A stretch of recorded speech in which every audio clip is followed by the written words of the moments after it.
क्या आपने भी टेक फंड्स में अपना इन्वेस्टमेंट किया है और आपके भी टेक फंड्स का परफॉर्मेंस अच्छा नहीं है और आप जानना चाहते हैं कि फ्यूचर में आप इन टेक फंड्स से किस तरह का परफॉर्मेंस एक्सपेक्ट कर सकते हैं, तो ये वीडियो आपके लिए। प्रोनेसिस इन्वेस्टर एकेडमी के इस ब्रांड न्यू वीडियो में आप सभी का स्वागत है। इस वीडियो में हम 4 टेक फंड्स का डिटेल रिव्यू करेंगे और ये फंड्स हैं Aditya Birla, ICICI Pru, SBI and Tata digital fund. और मोस्ट इंपॉर्टेंटली वीडियो में आगे हम ये भी जानेंगे कि क्या ये समय टेक स्टॉक्स या फिर टेक फंड्स में इन्वेस्ट करने का सही समय है। इस वीडियो को आप पूरा देखें और बीच में स्किप नहीं करें, क्योंकि इस वीडियो में आपको कुछ इंटरेस्टिंग देने वाला हूं और ये है 1000 रुपीज के एप्पल के फ्री के शेयर्स। टेक फंड्स में रिसेंट टाइम्स में इन्वेस्टर्स ने काफ़ी बड़ा इन्वेस्टमेंट किया था और इसके 2 मेन रीजंस रहे हैं। फर्स्ट ऑफ कोर्स है कि टेक स्टॉक्स का जो परफॉर्मेंस रहा है वो काफ़ी अच्छा रहा है, और सेकंड रीज़न रहा है कि टेक फंड्स का अगर आप रिटर्न्स देखें तो वो रिटर्न्स काफ़ी ज़्यादा आया है। यहाँ पर आप इन 4 टेक फंड्स का रिटर्न्स चेक कर सकते हैं एज ऑन 26 मई 2021। तो यहाँ पे क्लियरली आप देख सकते हैं कि out of these 4 funds 3 funds ने 100% प्लस का रिटर्न जनरेट किया था, और 4th fund that is SBI tech opportunities fund का रिटर्न ऑलमोस्ट 88% का था, जो कि काफ़ी अच्छा था। नाउ हम जान लेते हैं कि इन टेक फंड्स ने क्या सिर्फ 1 या 2 साल में ही इतना हाई रिटर्न जनरेट किया है या फिर पहले भी इनका रिटर्न अच्छा हुआ करता था। यहां पर आप इन फंड्स का रिटर्न चेक कर सकते हैं एज ऑन 31 दिसंबर 2019। यहां पे आप क्लियरली देख सकते हैं कि इन फंड्स का जो परफॉर्मेंस है वो बहुत ज़्यादा अच्छा नहीं है। मोस्टली ज़्यादातर होराइजन्स में इन फंड्स ने अपने बेंचमार्क के आसपास से रिटर्न जनरेट किया है। यहाँ पर आप इन फंड्स का रिटर्न चेक कर सकते हैं एज ऑन 1 अप्रैल 2020। ये वो पीरियड था जब because of corona pandemic stock markets में काफ़ी बड़ा गिरावट आया था। तो उस समय भी अगर आप इन फंड्स का 10 ईयर्स का रिटर्न्स चेक करेंगे तो सारे फंड्स ने that is Aditya Birla, ICICI Pru, SBI tech, इन सारे फंड्स ने अपने बेंचमार्क को बीट किया। यहां पर आप इन फंड्स का रिटर्न्स चेक कर सकते हैं एज ऑन लेटेस्ट डेट। तो यहां पे अगर आप लास्ट 1 ईयर का रिटर्न देखें तो ज़्यादातर फंड्स अपने बेंचमार्क के आसपास ही गिरे हैं, लेकिन यहाँ पर भी अगर आप इन फंड्स का 10 ईयर्स का रिटर्न देखें तो 10 ईयर्स में इन सारे फंड्स ने अपने बेंचमार्क को बीट किया है। यहाँ पर आप इन फंड्स का risk and return parameters check कर सकते हैं। तो 3 ईयर होराइजन में सारे फंड्स का अगर आप शार्प रेशियो अल्फा देखें तो वो काफ़ी अच्छा है, और 5 ईयर होराइजन में भी इनका अल्फा अच्छा है। अभी हमने टेक फंड्स का जो पास्ट परफॉर्मेंस चेक किया है उससे ये क्लियरली पता चलता है कि रिसेंट फ्यू ईयर्स में तो टेक फंड्स का परफॉर्मेंस बहुत ज़्यादा अच्छा था, लेकिन पास्ट में ऐसा नहीं है कि इन टेक फंड्स का परफॉर्मेंस कोई बहुत ज़्यादा एक्स्ट्राऑर्डिनरी रहा हो। लेकिन हाँ, एक बात क्लियरली हमें पता चलती है इन सारे परफॉर्मेंसेस से कि 10 ईयर होराइजन में इन सारे टेक फंड्स ने हमेशा ही अपने बेंचमार्क को बीट किया है। तो यहाँ पर एटलीस्ट हमें ये पता चलता है कि अगर हम लॉन्ग टर्म तक इन फंड्स में बने रहें तो मोस्टली हमें अच्छे रिटर्न्स मिल सकते हैं। यहाँ पर आप इन फंड्स का AUM, benchmark, expense ratio, portfolio price to earning और एनुअल टर्नओवर चेक कर सकते हैं। तो benchmark wise Tata digital India fund का बेंचमार्क अलग है और इस फंड का एक्सपेंस रेशियो भी दूसरे फंड से काफ़ी कम है। पोर्टफोलियो प्राइस टू अर्निंग में इन फंड्स में ज़्यादा डिफरेंस नहीं है, और एनुअल टर्नओवर में आईसीआईसीआई प्रू टेक फंड का एनुअल टर्नओवर ज़्यादा है। यहाँ पर आप इन फंड्स का मार्केट कैप एलोकेशन चेक कर सकते हैं। तो ICICI Pru tech fund, SBI tech opportunities fund and Tata digital India fund के मार्केट कैप एलोकेशन में ज़्यादा डिफरेंस नहीं है। इन सारे फंड्स ने लार्ज कैप के स्टॉक्स में काफ़ी बड़ा एक्सपोजर लिया है और मिड कैप और स्मॉल कैप के स्टॉक्स में काफ़ी कम एक्सपोजर लिया है। जबकि आदित्य बिरला सन लाइफ डिजिटल इंडिया फंड का मार्केट कैप एलोकेशन थोड़ा डिफरेंट है। इस फंड ने लार्ज कैप के स्टॉक्स में रिलेटिवली कम एक्सपोजर लिया है और मिड कैप और स्मॉल कैप के स्टॉक्स में रिलेटिवली ज़्यादा एक्सपोजर लिया है। लास्ट ईयर दैट इज 2022 में इंडियन आईटी स्टॉक्स के साथ साथ यूएस के स्टॉक्स भी काफ़ी ज़्यादा गिरे थे। तो अगर आप यूएस स्टॉक्स में अपना इन्वेस्टमेंट करना चाहते हैं तो इन्वेस्टमेंट करने का ये एक सही समय माना जा सकता है। यूएस स्टॉक्स में आप अपना इन्वेस्टमेंट कुछ ऐसी कंपनीज के साथ कर सकते हैं जिनके प्रोडक्ट्स और सर्विसेज आप ऑलमोस्ट डेली बेसिस पे यूज करते हैं, लाइक गूगल, फेसबुक, अमेजॉन या फिर एप्पल। हम इन टॉप यूएस कंपनीज का प्रोडक्ट्स और सर्विसेज यूज कर उनके ग्रोथ में कंट्रीब्यूशन देते हैं, तो क्यों ना हम इन कंपनीज के स्टॉक्स को ओन कर उसके ग्रोथ का एडवांटेज ले। यूएस स्टॉक्स में इन्वेस्टमेंट करने का दो बहुत बड़ा एडवांटेज हमें मिलता है। फर्स्ट है फ्रैक्शनल इन्वेस्टिंग।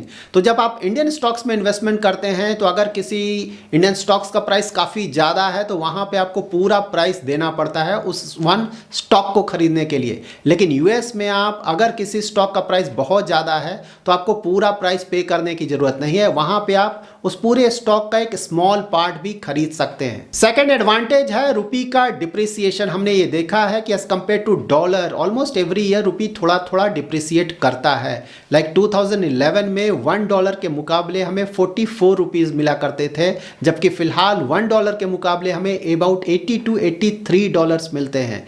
तो जब भी रुपी डिप्रिसिएट करेगा तो जो ओवरऑल आपके यूएस स्टॉक्स के रिटर्न्स हैं वो और बढ़ जाएंगे। यहाँ पर आप बोल सकते हैं कि यूएस स्टॉक्स में अगर हमें इन्वेस्टमेंट करना है तो ओवरऑल जो चार्जेस होंगे वो काफ़ी ज़्यादा होंगे, कमीशंस भी काफ़ी ज़्यादा होंगे और ओवरऑल जो यूएस स्टॉक्स हैं वो भी काफ़ी ज़्यादा एक्सपेंसिव है। यहाँ पे आईएनडी मनी आपकी मदद कर सकता है क्योंकि यहाँ पे अकाउंट ओपनिंग बिल्कुल फ्री है, साथ ही कमीशंस या फिर ब्रोकरेजेस भी जीरो है और साथ ही आप वेरी स्मॉल अमाउंट से यूएस स्टॉक्स में अपना इन्वेस्टमेंट स्टार्ट कर सकते हैं। मैं आईएनडी मनी के साथ मिलकर आपको एप्पल के 1000 रुपीज़ के शेयर्स बिल्कुल फ्री में दे रहा हूँ। इसके लिए आपको हमारे डिस्क्रिप्शन में दिए हुए आईएनडी मनी के लिंक पे क्लिक करना होगा, अकाउंट खोलना होगा, उसे फंड करना होगा और उसके बाद आप 1000 रुपीज़ के एप्पल के फ्री के शेयर्स क्लेम कर सकते हैं। आईएनडी मनी ऐप से आप यूएस स्टॉक्स में वीकली और मंथली एसआईपी भी स्टार्ट कर सकते हैं, वो भी सिर्फ 500 रुपीज से। यहाँ पर आप इन फंड्स का सेक्टर एलोकेशन चेक कर सकते हैं। ये सारे फंड्स टेक्नोलॉजी फंड्स हैं, दैट्स वाई टेक सेक्टर में इनका एलोकेशन काफ़ी ज़्यादा है, लेकिन साथ ही दूसरे सेक्टर्स में भी इन फंड्स ने थोड़ा एलोकेशन लिया हो। इन फंड्स के सेक्टर एलोकेशन को देखकर आपको पता चल गया होगा कि क्यों हम सेक्टर फंड्स को बोलते हैं कि वो बहुत ज़्यादा रिस्की होते हैं। वो इसलिए क्योंकि सेक्टर फंड्स का जो स्टॉक पोर्टफोलियो है वो काफ़ी ज़्यादा कॉन्सेंट्रेटेड है। लाइक यहाँ पे ये टेक फंड है तो टेक सेक्टर के स्टॉक्स में ही इनका ज़्यादातर इन्वेस्टमेंट है। अगर टेक सेक्टर के स्टॉक्स का परफॉर्मेंस अच्छा नहीं रहता है तो उसके कारण इन फंड्स का परफॉर्मेंस अच्छा नहीं रहेगा। यहाँ पर आप टेक फंड्स का स्टॉक पोर्टफोलियो चेक कर सकते हैं तो यहाँ पे आपको क्लियर हो गया होगा कि ज़्यादातर स्टॉक्स सेम है इन ऑल 4 फंड्स में। दैट्स वाई जब भी आप टेक फंड्स में अपना इन्वेस्टमेंट करने का प्लान करें तो कभी भी एक फंड से ज़्यादा फंड में अपना इन्वेस्टमेंट नहीं करें क्योंकि वहाँ पे पोर्टफोलियो ओवरलैप काफ़ी ज़्यादा होगा। लाइक अगर आप आईसीआईसीआई और टाटा डिजिटल के टेक फंड्स का पोर्टफोलियो ओवरलैप चेक करेंगे तो वो 75% से भी ज़्यादा है। इन ऑल 4 फंड्स ने फॉरेन इक्विटीज़ में भी थोड़ा एक्सपोजर लिया है। लाइक आदित्य बिरला ने फॉरेन इक्विटीज़ में एक्सपोजर लिया है अबाउट 2% का, आईसीआईसीआई प्रू ने एक्सपोजर लिया है अबाउट 3% का और टाटा डिजिटल इंडिया फंड ने एक्सपोजर लिया है अबाउट 4% का, जबकि एसबीआई टेक अपॉर्चुनिटीज फंड का फॉरेन इक्विटीज में एक्सपोजर रिलेटिवली काफ़ी ज़्यादा है एट ऑलमोस्ट 15% का। एसबीआई टेक अपॉर्चुनिटीज फंड का अगर आप स्टॉक पोर्टफोलियो देखेंगे तो यहाँ टॉप होल्डिंग में आपको माइक्रोसॉफ्ट, नेटफ्लिक्स, एनवीडिया और अल्फाबेट मिल जाएगा। अभी हमने टेक फंड्स का जो डिटेल्स चेक किया है उससे क्वाइट क्लियर है कि इनका जो इन्वेस्टमेंट है वो बहुत ही सिंपल है, कोई बहुत ज़्यादा कॉम्प्लिकेशंस नहीं है। ये फंड सिंपली जो आईटी सेक्टर के टॉप स्टॉक्स हैं उसमें ही अपना ज़्यादातर इन्वेस्टमेंट करते हैं। तो यहाँ पे अगर आईटी स्टॉक्स का परफॉर्मेंस अच्छा रहेगा तो इन फंड्स का भी परफॉर्मेंस अच्छा रहेगा और आईटी सेक्टर का स्टॉक्स का अगर परफॉर्मेंस अच्छा नहीं रहेगा तो इन फंड्स का भी परफॉर्मेंस अच्छा नहीं रहेगा। नाउ हम इन 3 चीज़ों के बारे में डिस्कस करेंगे। फर्स्ट, इन आईटी स्टॉक्स का परफॉर्मेंस अच्छा क्यों नहीं रहा है रिसेंट टाइम्स में। सेकेंड, फ्यूचर में हम इन स्टॉक से किस तरह का परफॉर्मेंस एक्सपेक्ट कर सकते हैं और क्या 2023 में इन आईटी स्टॉक्स में इन्वेस्टमेंट करने का सही समय है। यहाँ पर आप कुछ आईटी स्टॉक्स का लास्ट 1 ईयर का रिटर्न्स चेक कर सकते हैं और ये क्वाइट क्लियर है कि इन स्टॉक्स का परफॉर्मेंस बिल्कुल भी अच्छा नहीं रहा है। इन आईटी स्टॉक्स का रिसेंट टाइम्स में इतना ज्यादा अंडर परफॉर्मेंस का 4 मेन रीजंस है। फर्स्ट रीजन है कि कोविड टाइम्स में आईटी सर्विसेज का डिमांड बढ़ गया था, मोस्टली वर्क फ्रॉम होम हो रहा था, तो उस समय आईटी स्टॉक्स काफ़ी ज़्यादा डिमांड में थे। दैट्स वाई इनके प्राइसेस काफ़ी तेज़ी से ऊपर गए, दैट्स वाई हमें रिटर्न्स भी काफ़ी ज़्यादा मिला था।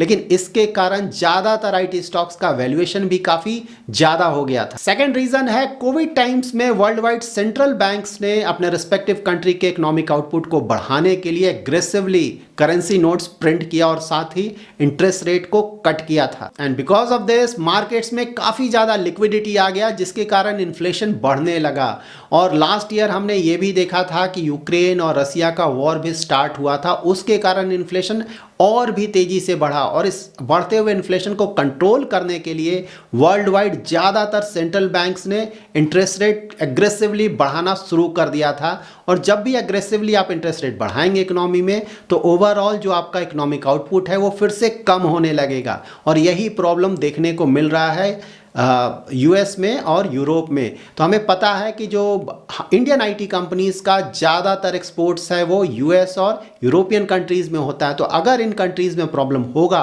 तो उसके कारण इंडिया की आईटी कंपनीज का भी जो ओवरऑल परफॉर्मेंस है वो भी हिट होगा। थर्ड रीज़न रहा है इंडिया की आईटी कंपनीज का वेरी हाई एट्रिशन रेट। हमने देखा है कि लास्ट फ्यू ईयर्स में इंडियन आईटी कंपनीज का एट्रिशन रेट काफ़ी तेज़ी से ऊपर गया है और उसके कारण जो स्टाफ सैलरी है या फिर कॉस्ट है वो काफ़ी तेज़ी से ऊपर गया है, जिसके कारण इन कंपनीज का मार्जिन निगेटिवली हिट हुआ है। और फोर्थ रीजन रहा है कि कोविड टाइम्स में जब आईटी सर्विसेज का डिमांड बढ़ गया तो काफ़ी कंपनीज ने अपना हायरिंग भी काफ़ी ज़्यादा कर लिया था और मोस्टली ये हायरिंग काफ़ी हाई सैलरी पे भी किया गया। दैट्स वाई वहाँ भी इन आईटी कंपनीज का जो ओवरऑल एम्प्लॉय कॉस्ट है वो काफ़ी ज़्यादा बढ़ गया था, जिसके कारण उनके मार्जिन्स हिट हुए थे। नाम जान लेते हैं कि फ्यूचर में हम आईटी स्टॉक्स या फिर टेक फंड से किस तरह का परफॉर्मेंस एक्सपेक्ट कर सकते हैं। तो अभी हमने जिन रीजंस को डिस्कस किया था उसी के बारे में हमें फिर से डिस्कस करना होगा।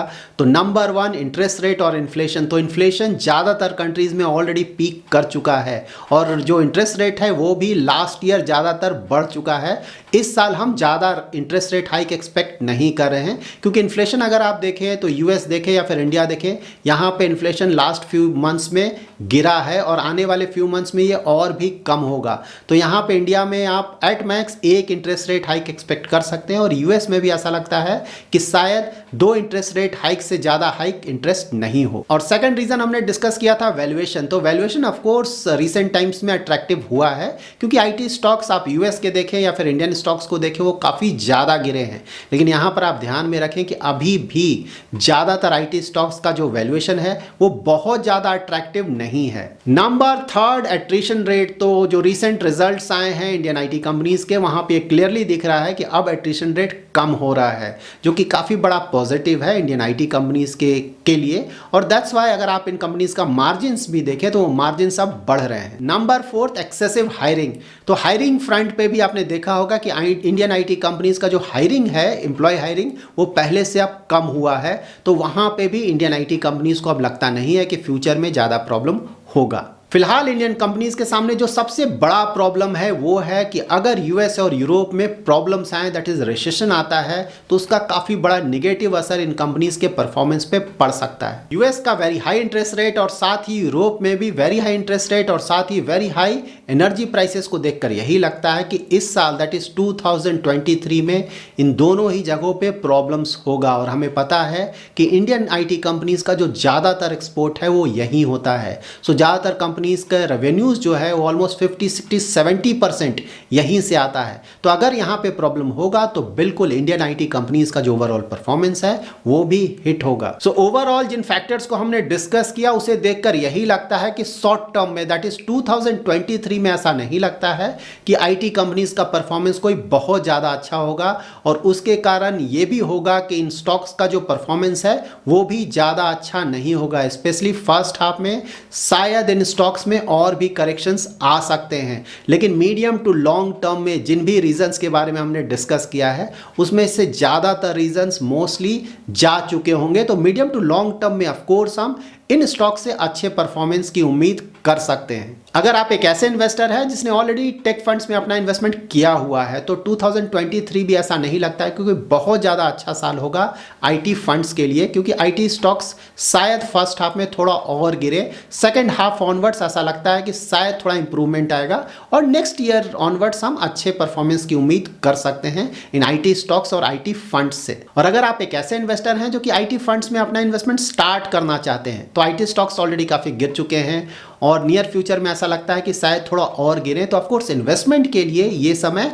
सही माना जा सकता है। लेकिन आईटी फंड्स में आप तभी अपना इन्वेस्टमेंट करें जब आप काफ़ी ज़्यादा रिस्क ले सकते हैं, आपका इन्वेस्टमेंट होराइजन भी 10 ईयर्स या उससे ज़्यादा है, और साथ ही अगर आपको आईटी सेक्टर का थोड़ा आइडिया है। क्योंकि अगर आपको इन फंड्स का बिल्कुल भी आइडिया नहीं है, सेक्टर का बिल्कुल भी आइडिया नहीं है, आप बहुत ज़्यादा रिस्क नहीं ले सकते हैं। साथ ही अगर आपका इन्वेस्टमेंट होराइजन भी वेरी लॉन्ग टर्म का नहीं है, तो इस तरह के फंड्स में बिल्कुल भी इन्वेस्टमेंट नहीं करें। आईएनडी मनी को 7 मिलियन से भी ज़्यादा इंडियंस यूज़ करते हैं, तो आप भी डिस्क्रिप्शन में दिए हुए आईएनडी मनी के लिंक को क्लिक करें, उस अकाउंट को फंड करें और 1000 रुपीज़ के एप्पल के शेयर्स को क्लेम करें। तो that's it in this video. अगर आपको ये वीडियो पसंद आया है तो जरूर लाइक एंड शेयर करें, और अगर अभी तक आपने हमारा यूट्यूब चैनल सब्सक्राइब नहीं किया है तो जरूर सब्सक्राइब करें। Thanks lot for watching.